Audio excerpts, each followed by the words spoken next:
Hello students, आप सभी को जय श्री राम। अभी हमने पार्ट 1 में 25 क्वेश्चन अटैम्प्ट किए थे इंटरव्यू के 100 क्वेश्चन पार्ट सीरीज में से। आज हम नेक्स्ट 25 करेंगे। So let's start. This was yesterday.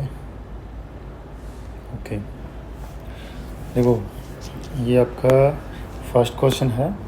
Initial and final setting time of cement 30 minute and 600 minute. ये जनरली आपको ओपीसी का मेंशन है यहाँ पे, और जनरली यही क्वेश्चन डायरेक्ट पूछ लिया जाता है कई बार, क्योंकि ओपीसी ही वाइडली यूज होता है इन कंस्ट्रक्शन में। इन एनी टाइप तो नहीं कहेंगे, लेकिन मोस्टली आपका जितना भी आपका फार्म हाउस और ये रेजिडेंशियल टाउनशिप, इनमें आपका ओपीसी ही यूज हो रहा है। Other type of cement, rapid hardening, ये मरीन, इन सब सिचुएशन में, अंडर वाटर कंस्ट्रक्शन, इन सब में यूज होता है। तो ठीक है, नेक्स्ट क्वेश्चन है आपका silt content of in sand. देखो सिल्ट कंटेंट, जनरली सिल्ट को बोलते हैं मिट्टी। आपकी अगर फाइन सैंड में है या कोर सैंड है, उसमें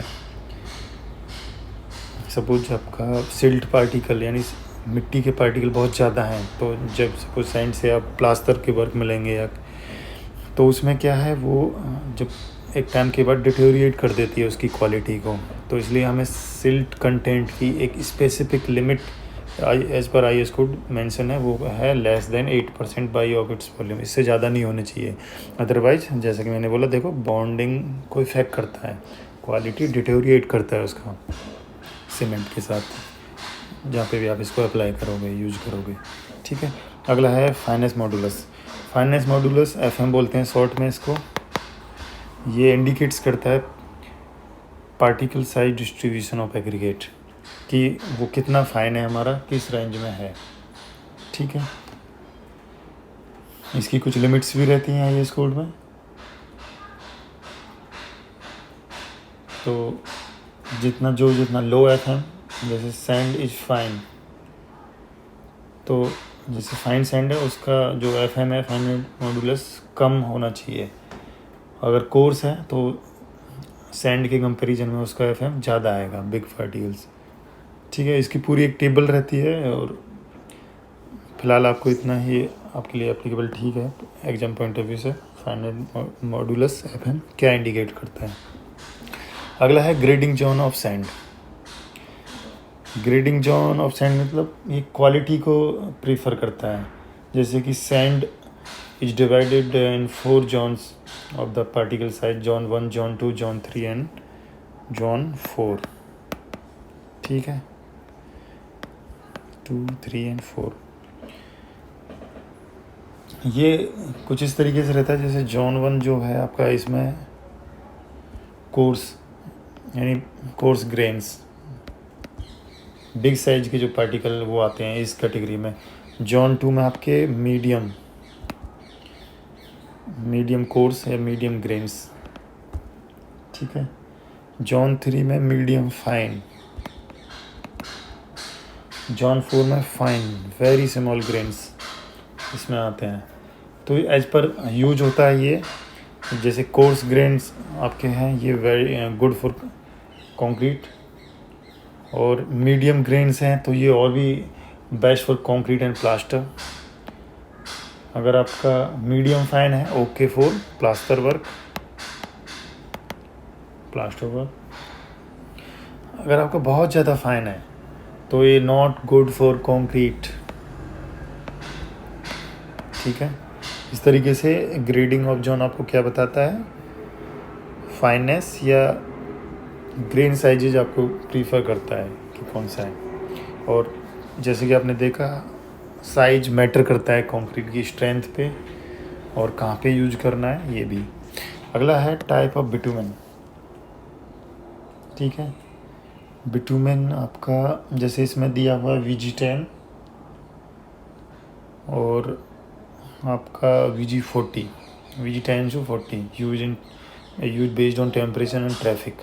ठीक है, ये ग्रेड्स हैं बिटुमेन की, इस रेंज में ये वेरी करता है। Use on temperature and traffic, वहाँ पे ट्रैफिक अगर मूवमेंट सपोज हाईवे में यूज कर रहे हैं तो उसी हिसाब से ग्रेड आपको जो भी आर्किटेक्चर है डिजाइनर वो प्रीफर करेगा कि VG40 लेना है 10 लेना है, टेम्परेचर वहाँ के क्लाइमेट को देखते हुए। ठीक है, अगर मैंने आपको थोड़ा सा और मैं अगर क्लियर करूँ, ये FM जो है कंक्रीट के केस में इसकी वैल्यू 2.3 to 3.1 और प्लास्टर के केस में सैंड का है ये 1.5 to 2.6, इनके मिड में होना चाहिए इस रेंज में, ये आप नोट कर लेना। अगला है डक्टिलिटी टेस्ट। देखो बिटुमेन के बहुत सारे टेस्ट होते हैं, ये आपका डक्टिलिटी टेस्ट है। ये आपकी उसकी फ्लेक्सिबिलिटी, जैसे आप बिटुमेन जब ब्लैक टॉप रोड पे अपना व्हीकल लेके जाते हो आप देखते हो वो फ्लेक्सिबल रहता है, वो क्रैक नहीं आता है उसमें। और कंक्रीट में आप देखते हो कंक्रीट रोड्स में क्रैक आ जाते हैं, तो इसलिए कंक्रीट में फ्लेक्सिबिलिटी नहीं रहती है, बट बिटुमेन के केस में रहता है। तो उसके लिए कितनी डक्टिलिटी है उसके लिए एक टेस्ट होता है ductility, that's called ductility test for bitumen. ठीक है, अगला है आपका concrete cover blocks.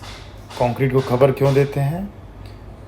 To ensure proper cover to reinforcement. Steel को है प्रॉपर कवर देते हैं जिससे वो इन्वायरमेंट के एक्सपोज में ना आए, जिससे उसको रश ना लगे, that's why we provide the cover.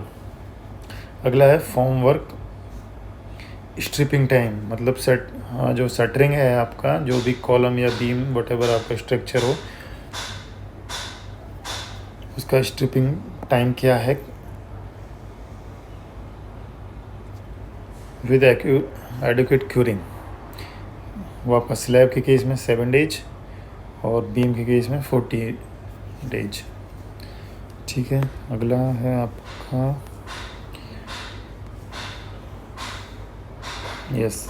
Concrete bleeding. बहुत ही इंपॉर्टेंट है ये क्वेश्चन, अक्सर पूछ लिया जाता है। सेग्रीगेशन ऑफ ब्लीडिंग, देखिए दोनों ज़्यादा डिफरेंसेज नहीं है, सिमिलर हैं, लेकिन डिफरेंस इतना है इनमें, जब आपका कंक्रीट मिक्स है ब्लीडिंग के केस में क्या है, पानी आपका जो वाटर है वो ऊपर आ जाएगा एग्रीगेट को छोड़ के। तो अगर आपका पुअर मिक्स, मतलब वेल ग्रेडेड आपके एग्रीगेट्स नहीं है या प्रॉपर मिक्सिंग नहीं है, तो या आपने वाटर सीमेंट रेशियो डिस्टर्ब कर दिया है, तो उस केस में आपका ये water rises to the surface, concrete से पानी बाहर आ जाता है, उसे ब्लीडिंग बोलते हैं। Segregation, separation of material in concrete. ठीक है, अगर आपके ये जो है सेपरेशन ऑफ मटेरियल कंक्रीट में कौन कौन से होते हैं आपका? Cement, fine aggregates, 10 mm coarse aggregate. ठीक है, फाइन एग्रीगेट्स में आपका सैंड आ जाता है और कोर्स एग्रीगेट्स में आपके 10 mm जिसे आप रोडी बोलते हो 20 mm।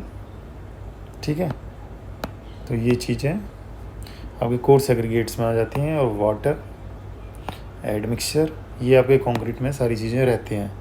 ठीक है, तो अगर ये आपका एग्रीगेट्स उसमें सपोज 10 mm आपके सीमेंट स्लरी जो उसमें पेस्ट बना हुआ उससे अलग हो जाते हैं, तो दैट्स कॉल्ड सेग्रीगेशन। तो इससे आपकी स्ट्रेंथ इम्पेक्ट होती है। बेसिकली अगर आप सेग्रीगेटेड कंक्रीट यूज करोगे तो हानिकॉम आने के ज़्यादा चांसेस हैं और इससे कंक्रीट वीक होगा और आपका स्ट्रक्चर फेलियर भी हो सकता है। अगला क्वेश्चन है QA एंड QC। ये आपकी क्वालिटी कंट्रोल में ये टर्म्स यूज होती हैं, QA एंड QC। QC देखो, पहले मैं आपको QC बताता हूँ। QC जो आप लैब में टेस्ट कंडक्ट करते हैं उसके एग्जैक्ट जो प्रैक्टिकली जो आपको रिजल्ट्स मिलते हैं और टेस्ट जो करते हैं वो क्वालिटी कंट्रोल्स में आते हैं। और QA वो आपका प्लान्ड प्रोसेसेस होती है कि ये टेस्ट है, फला टेस्ट है कि इस वे में हमें करना है। ठीक है, क्या इसके रिकमेंडेशंस हैं, क्या इसके पैरामीटर्स हैं, वो आपके प्लानिंग प्रोसेस में आते हैं। अगला है बैचिंग। बैचिंग क्या है? जब आप कंक्रीट पे आपकी कंक्रीट प्लांट पे जाते हो, सपोज आपने एक ऑर्डर दिया कि मेरे को 7 क्यूबिक मीटर चाहिए, आपने कंक्रीट ऑपरेटर या जो भी वहाँ पे है सुपरवाइजर उसको फ़ोन करके बोला कि अपने को ये भेज दीजिए। वो क्या करेगा फिर आपके बैच रेडी करेगा। प्लांट पे क्या होता है, अगर बड़ा प्लांट है तो आपका 0.5 क्यूबिक मीटर यानी आधा क्यूबिक मीटर का एक बैच वो वन टाइम में रेडी करता है, आपके टीएम में रेडी करेगा, मिक्स करेगा, डाल देगा। ठीक है। बैचिंग जैसे कि इसमें लो, weight batching preferred over the volume for accuracy. ये जनरली वेट बैचिंग होती है कि 0.5 क्यूबिक मीटर का एक बैच रेडी कर रहे हैं कंक्रीट का। ठीक है। अब इसको आप देखो, इसमें थोड़ा सा डिफरेंस ये है, आप क्वांटिटी दे रहे हो 0.5 क्यूबिक मीटर में वॉल्यूमेट्रिकली, लेकिन जो आपका प्लांट रेडी करता है वो बैच वो बाई वेट लेता है सारे मटेरियल्स को। सीमेंट कितना लेना है, फ्लाई ऐश कितना लेना है, फाइन एग्रीगेट कितना लेना है, कोर्स एग्रीगेट कितना, तो वो आपका एक बैच रेडी करके इस तरीके से आपका 7 क्यूबिक मीटर वो कंप्लीट कर देगा। कितना 7 कितना 14 लॉट्स में हो जाएगा। अगर और भी बैचिंग प्लांट आजकल बड़े बिगर साइज में भी आने लगा, वो 1 क्यूबिक मीटर एक बार में रेडी कर लेते हैं। फिर आपके टीएम ट्रांजिस मिक्सचर जो रिवॉल्विंग ड्रम जैसा आपने देखा होगा उसमें डालता है, इस तरीके से आपका कंक्रीट आता है। अगला है क्यूरिंग कंपाउंड्स। क्यूरिंग कंपाउंड्स क्या है, जनरली आप वाटर या हाइजीन क्लॉथ या जूट बैग्स यूज करते हैं, लेकिन आजकल क्यूरिंग कंपाउंड भी आप अपने स्ट्रक्चर पे अप्लाई कर सकते हो। वो भी आपके वाटर को एवेपोरेट होने से कंट्रोल करता है। तो क्यूरिंग कंपाउंड्स भी मार्केट में आपको मिल जाएंगे। ठीक है। जनरली टू कंट्रोल और रिटेन मॉइस्चर, एक ही बात है। अगला है concrete cube test. Concrete cube test हम कंप्रेसिव स्ट्रेंथ के लिए करते हैं 7 डेज के रेफरेंस पे और 20 डेज में। 7 डेज में आपको 98 डेज में 28 डेज में आपको 95 to 100% आपको कंप्रेसिव स्ट्रेंथ मिल जाएगी। अगर नहीं आ रही है तो कहीं ना कहीं फिर आपके रीटेस्ट होते हैं या रीसैम्पलिंग होती है, दोबारा से होते हैं। और 7 डेज में आपको 65% अप टू स्ट्रेंथ मिल जाना चाहिए। अगर इससे कम मिल रहा है तो कहीं ना कहीं quality of the concrete is weaken, जो भी रीजन रहा हो। ठीक है। हाँ, आपको एक इंटरव्यू का मैं थोड़ा सा बताता हूँ। एक बार मेरा कहीं पे इंटरव्यू था, उन्होंने मेरे से पूछा कि अगर सपोज आपका कंक्रीट क्यूब फेल हो जाते हैं कॉम्परेटिव स्ट्रेंथ टेस्ट में, तो क्या करेंगे, आपका नेक्स्ट स्टेप क्या होगा। तो एक और साथ में जूनियर था या साथ में कोई भाई इंटरव्यू दे रहा था, उसने कहा मैं इमीडिएट कंक्रीट को डैमेज कर दूंगा, तोड़ दूंगा, निकाल दूंगा कॉलम को। फिर उनका क्लाइंट साइड से दोबारा क्वेश्चन था, अगर वो कॉलम सपोज आपका बीच कहीं मिड स्पेन में आ गया और आपने अगले नेक्स्ट फ्लोर की स्लैब भी कास्ट कर दी है, सपोज आपका ग्राउंड फ्लोर पे कॉलम आ रहा है, आपने फर्स्ट फ्लोर तक कास्ट कर दी है, तो क्या फिर भी तोड़ दोगे आप उसे। तो उसका आंसर ये नहीं था। तो जनरली इसका आंसर आपको देना है, अगर आपका ग्राउंड फ्लोर के कॉलम की क्वालिटी में कोई डिफरेंसेज या वीकन रिजल्ट्स आए हैं और आप फर्स्ट फ्लोर तक या सेकंड फ्लोर तक पहुंच गए हैं किसी भी रीजन से, तो उस केस में आपको कंक्रीट तो डिसमेंटल नहीं कर सकते।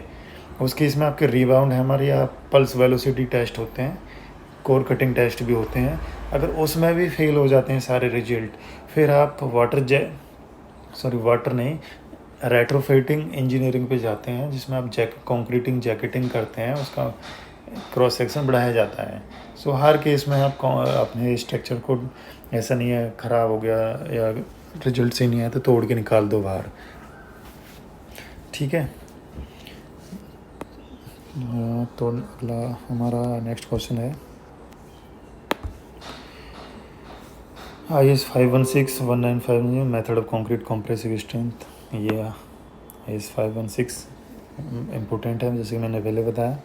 इसमें आपके कंक्रीट कंप्रेसिव स्ट्रेंथ से रिजल्ट टेस्टिंग के मेथड्स मिलेंगे। अगला है रिबाउंड हैमर टेस्ट। मैंने अभी बताया आपको, कंक्रीट अगर फेल हो जाता है और कोर कटिंग में फेल हो जाता है तो कई बार आपको इस स्टेज पे जाना पड़ता है कि रिबाउंड हैमर टेस्ट। ये क्या है, एक्चुअली नॉन डिस्ट्रक्टिव टेस्ट है, NDT टेस्ट बोलते हैं इसको। ये कराना पड़ जाता है। बेसिक सी प्रोसेस है, ज़्यादा कोई इतना वो नहीं है। सेम काइंड आपका यूपीवी टेस्ट है, पल्स वेलोसिटी टेस्ट बोलते हैं इसको, अल्ट्रासोनिक पल्स वेलोसिटी। ये भी सेम कॉन्सेप्ट पे काम करते हैं। इसमें क्या है, आपके वॉइड्स एंड क्रैक चेक किए जाते हैं। आपको कॉलम पे आपको एक मशीन रहती है, इसमें एक रिसीवर रहता है, एक ट्रांसमीटर रहता है। उसको कॉलम पे ट्रांसमीटर और रिसीवर को आपको अटैच करना रहता है और एक रेंज सेंड की जाती है। अगर कंक्रीट में कहीं कॉलम में कहीं बीच में हनीकॉम्ब है तो, या कोई गैप्स है तो वहाँ पे क्या वो बैक नहीं आती है, तो सब क्लियर हो जाता है कंक्रीट डेंस नहीं है। इसमें हनीकॉम्ब है तो इस तरीके से उसके वॉइड्स या क्रैक्स चेक किए जाते हैं। अगर डेंस है तो उसकी एक रेंज में इसका जो रिजल्ट्स आते हैं वो आते हैं किलोमीटर पर सेकेंड। तो ये स्पीड शायद 3.5 किलोमीटर पर सेकेंड से अबव टू 4.5 कुछ इस रेंज में आपको ये रिजल्ट्स मिलते हैं। ठीक है, दोनों ही इम्पोर्टेंट है, पूछ लिया जाता है अक्सर। ब्रीफ मैं एक टेस्टिंग सीरीज भी लेके आऊँगा जिसमें यूपीवी कैसे करते हैं, साइट कंडक्ट कैसे करते हैं, उसमें सारी चीज़ें मिलेंगी आपको। कंस्ट्रक्शन जॉइंट है कोल्ड जॉइंट से, दोनों में क्या डिफरेंस है। कंस्ट्रक्शन जॉइंट प्लान्ड होता है। सपोज मेरी स्लैब है, बारिश आ गई या टाइम नहीं है, सपोज मैंने ये आपका एल लेंथ है कोई भी, सपोज 9 मीटर की स्लैब है, तो मैंने ये यहाँ पे 3 मीटर L/3 पे ही इसको मैंने कास्ट कर दिया। ये मैं कल करूँगा, नेक्स्ट डे के लिए प्लान कर दिया। कोई भी रीज़न हो सकता है, इमरजेंसी हो सकती। तो ये जो जॉइंट आ गया यहाँ पे इस कंक्रीट में, तो इसको कंस्ट्रक्शन जॉइंट बोलेंगे, प्लान्ड होता है। एक होता है कोल्ड जॉइंट। कोल्ड जॉइंट होता है, सपोज आपने एक कॉलम है आपका, ये आपने कंक्रीट फिल कर दिया, लेकिन अभी कंक्रीट आपको मिल नहीं रहा है, या आप कंक्रीट खड़ा हुआ है टीम में, बारिश हो रहा है, मैन पावर या इलेक्ट्रिसिटी कोई फॉल्ट हो गया, आप सपोज 1 घंटे बाद 1.5 घंटे बाद कंक्रीट फिर से पावर करते हो, तो यहाँ पे क्या आपको एक कोल्ड जॉइंट कंस्ट्रक्शन जॉइंट दिखेगा। तो इससे अवॉइड करना चाहिए, कोशिश करना चाहिए कि वन शॉट में ही बिना किसी हिंड्रेंस के आपका कंक्रीट पूरा हो जाए। ठीक है, अगला है precast and cast in situ. Precast जो पहले जैसे आपके ब्रिजेज हैं, हाईवेज हैं, पहले से ही आपकी कॉलम भी कास्ट कर लिए जाते हैं और सीधा वहाँ पे प्लेस कर देते हैं, तो उसको बोलते हैं प्री कास्ट। फैक्ट्री मेड बोल सकते हो आप इसको। अगला है कास्ट इन सिचू। ये साइट पे ही कास्टिंग होती है, पंप लगा के आपकी कंक्रीट आया और आपने अपना स्लैब कास्ट कर लिया। ठीक है, इसलिए कास्ट इन सिचुएशन बोलते हैं इसको। अगला है स्ट्रक्चर स्टील स्टैंडर्ड। ये स्ट्रक्चर स्टील है आपका, जो आपके वेयर हाउसेज वगैरह आपने देखे होंगे, आई सेक्शंस और बॉक्स स्क्वायर इस तरीके के शेप्स में, राफ्टर्स, पर्लिन्स। ठीक है, ये स्ट्रक्चर स्टील उसको रिप्रेजेंट करा, उसका IS कोड 2062 है फॉर माइल स्टील। अगला है IS 800। IS 800 जो है आपका, जो आप स्टील कंक्रीट में जनरली RCC में यूज करते हैं, दैट्स ये उसको डिनोट कर रहा है यहाँ पे। ठीक है, जनरल कंस्ट्रक्शन इन स्टील। अगला है कंक्रीट मैच्योरिटी कंसेप्ट। कई बार पूछ लेता है, कई बार इतना ज़रूर मतलब उतना इम्पोर्टेंट क्वेश्चन भी नहीं है, पर अगर आया है तो बता देते हैं। ये क्या है, जनरली आपको मैच्योरिटी टाइम प्लस टेम्परेचर। ठीक है, इसको टाइम को की रेस्पेक्ट में टेम्परेचर उसका मेंटेन करके चलना होता है। सपोज आपने टेम्परेचर मेंटेन करना ज़रूरी नहीं है, हर बार आप टेस्टिंग ही कर पाओगे, हर बार कॉम्प्रेसिव। तो अगर आपने टेम्परेचर सही मेंटेन कर रखा है और सही टाइम पे डाल रहे हो तो, और सही आपका वे ऑफ प्रोसेस है, वाटर सीमेंट रेशियो आपने डिस्टर्ब नहीं किया है, स्लम वैल्यू सही रखी है, वेल ग्रेडेड, तो उस केस में टाइम के रेस्पेक्ट में और टेम्परेचर को कंट्रोल करते हुए आप अपना कंक्रीटिंग कर सकते हैं एक मैच्योर कॉन्सेप्ट में। ठीक है, अगला है checklist for culture in QA/QC। देखो, हर चीज़ के लिए बिफोर आप कोई भी कंक्रीटिंग करते हैं या कोई भी स्टील परचेज करते हैं या कोई भी आप लैब में कोई टेस्ट करते हैं तो उसके लिए एक चेकलिस्ट का कल्चर होता है, मतलब उसमें चेक्स पॉइंट होते हैं। सपोज आपने स्लैब कास्टिंग करना है, ठीक है, कास्टिंग स्लैब जो भी ग्रेड है आपका M25 M20, उसमें चेक्स पॉइंट क्या क्या होते हैं? शटरिंग के हो सकते हैं आपके, प्रॉपर प्रॉप्स और नीचे सपोर्ट्स उनकी प्रॉपर आपने चेक किए हैं नहीं किए हैं, और आपने स्टील है उसके हुक्स वगैरह, binding, proper placing of steel, ठीक है। ये जनरली पूरा एक चेकलिस्ट होता है जिससे कोई भी पॉइंट आपसे बाई मिस्टेक आपसे रह ना जाए और उसका हैम्पर क्वालिटी ऑफ या आपकी स्ट्रक्चर बनाओ। इसलिए checklist on each and every stage आपको मिलेगी जब आप फील्ड में काम करने जाएंगे, ठीक है। देखो यहाँ to helps the avoid error and ensure consistency. अगला है सैंड रिप्लेसमेंट टेस्ट। आज वैसे हमें 50 क्वेश्चन ही करने थे, बट चलो ये इनको भी कर लेते हैं। Sand replacement, protector density test भी बोलते हैं इसको, और फील्ड डेंसिटी टेस्ट। ये तीनों ही आपके सॉइल कॉम्पेक्शन के टेस्ट हैं, ठीक है। आपकी ड्राई डेंसिटी, आपने सुना होगा बल्क डेंसिटी, ड्राई डेंसिटी, ये सब फील्ड टेस्ट हैं आपके सॉइल के। ये अब पूरा इनका एक प्रोसीजर है, तीनों टेस्ट होगा, ठीक है। आज के लिए इतना ही है, ठीक है। हाँ, नेक्स्ट क्या है कल के लिए? सॉइल बियरिंग, SBC, ठीक है। प्लेट लॉस टेस्ट, देखो ये सारे सॉइल के टेस्ट हैं। ये आपका SBC, ये ठीक है। बिफोर कोई भी फाउंडेशन डिज़ाइन करने से पहले, कोई भी बिल्डिंग रेडी करने से पहले आपको ये SBC soil bearing capacity test कराना पड़ता है कि सॉइल कितना लोड ले सकती है। उसी हिसाब से डिज़ाइन करेंगे फाउंडेशन के, क्या क्रॉस सेक्शंस आएंगे। अगला है प्लॉट लैस टेस्ट। ये भी आपका settlement of soil, SBC, determine the SBC, दोनों सेम एक ही उससे लिंकअप है। सीव एनालिसिस, ठीक है। ये यहाँ से आगे आपके एग्रीगेट्स के टेस्ट चल दिए हैं। आज हम यहीं पे एंड करते हैं। अगर आपके फील्ड से रिलेटेड, लैब से रिलेटेड कोई भी क्वेश्चन हो, बेसिक आप वर्किंग है या स्टूडेंट है, कहीं कोई भी आपको डाउट हो तो आप मेरे को, या कोई चेकलिस्ट आपको चाहिए एग्जैक्टली, जैसे टाटा वगैरह, ABB, यहाँ पे मैंने यहाँ पे भी काफ़ी दिनों से काम किया हो तो सबका डाटा है, देख कैसे मेंटेन करते हैं क्वालिटी को, ठीक है। थैंक यू आज के लिए।